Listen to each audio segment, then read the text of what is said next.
Madam President. And here's where we need a lawyer. Here's where we need a lawyer and maybe a forensic accountant to bring things together. Why would Premier Vance Amory allow a member of his cabinet, or why he allowed his cabinet to decide to hire a broke company? Broke, bankrupt company.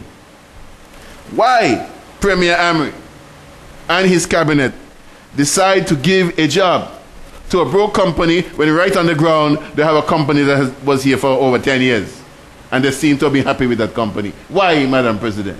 Why?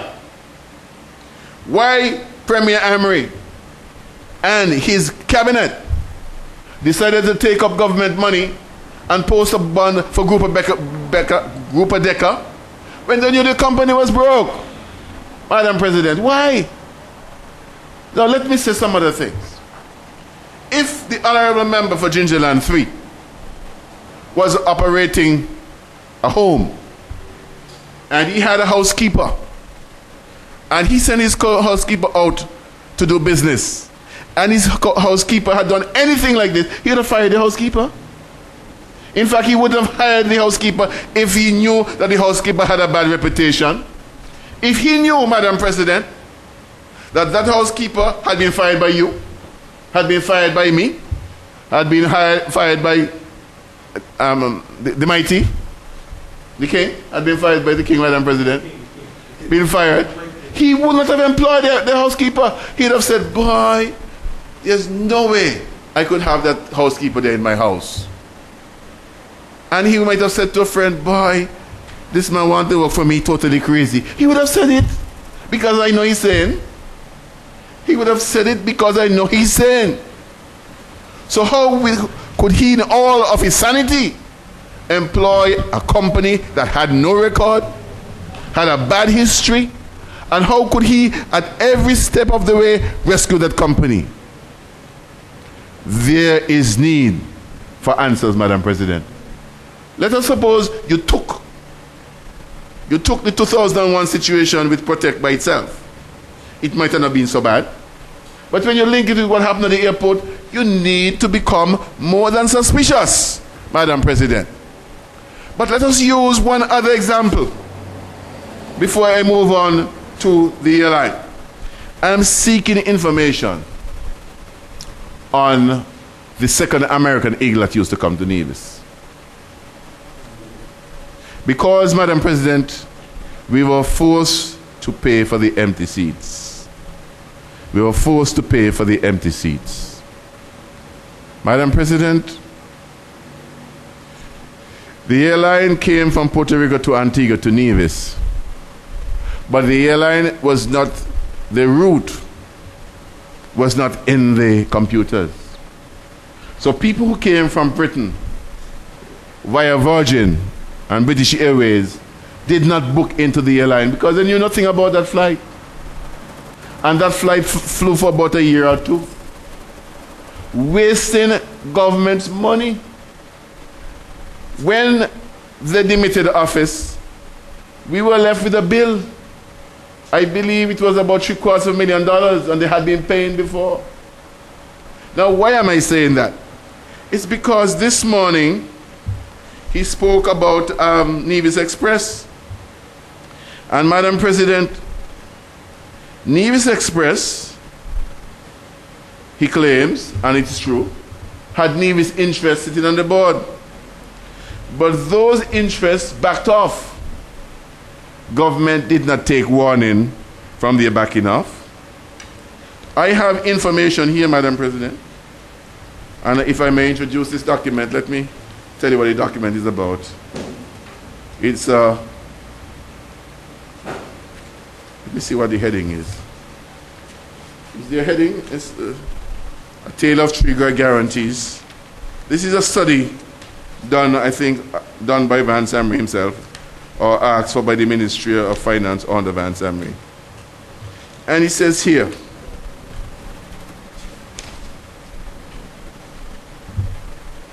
fast forward to May 2001.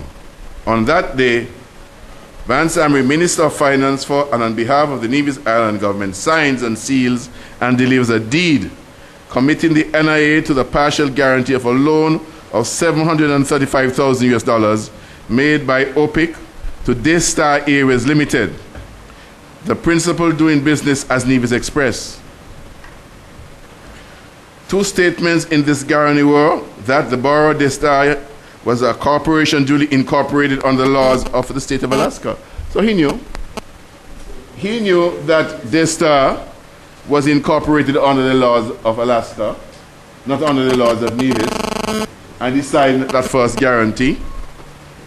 Two, that Daystar Airways was desirous of building and operating a maintenance hangar in Nevis in order to facilitate the expansion of the number of flights to and from Nevis, and that it required financing for the building and operation of the maintenance hangar and in order to carry on its business operation in a more efficient manner. So this loan then was to facilitate the building of a hangar before airplanes to go under. I think that's what they call it. I mean, let's call it an airplane garage. The word is a hangar. Yeah, it's a garage, but it's not called a garage, it's called a hangar. And for them to have efficient operations. Now, I move to page... I move to a new page. And this is the year May 24, 2002. On that day, Mr. Amory signs in respect of the same parties another guarantee, this time for $1.5 million US. This guarantee is said to revoke, hear this? To revoke and replace the earlier one, which was signed in 2001 May. And the purpose is said to be to expand the business operations again and to better finance the principal's business operations. The amount financed is $1.735 million, with the amount guaranteed by the Nevis administration of $1.5 million. The term of the loan is 7 years. No hangar is built yet. Up to this minute, no hangar was built. So let me summarize. Let me summarize. Here is it, Madam President. The honorable member opposite, who was the Minister of Finance and the Premier of the country, signs an agreement with Haddadi on the 1st of May 2001 for him to build a hangar and also for more efficient operation of his business. Nothing happens. People are getting nervous. People are pulling out. Divisions are pulling out. People who understand business are pulling out. On the 24th of May 2002, the same Mr. Amory, the same Premier, the same Minister of Finance goes and signs another agreement which replaces the old one. It replaces the old one. In other words, the old one was thrown away and the new one is what reigned. And he guaranteed a loan of $1.5 million. And that is why the people of Nevis and the government had to pay OPIC the $4 million EC dollars. Which part of which we had to pay. Now, Madam President, let us take that in mind and let us hold that for a minute. You want to tell me that none of us in the precincts here in this honorable house and even the gallery understand that if an airline from Nevis goes to Puerto Rico, has no direct links with American Airlines, with US Airways or Delta or whatever, that they could just go down there and moonlight and get passengers?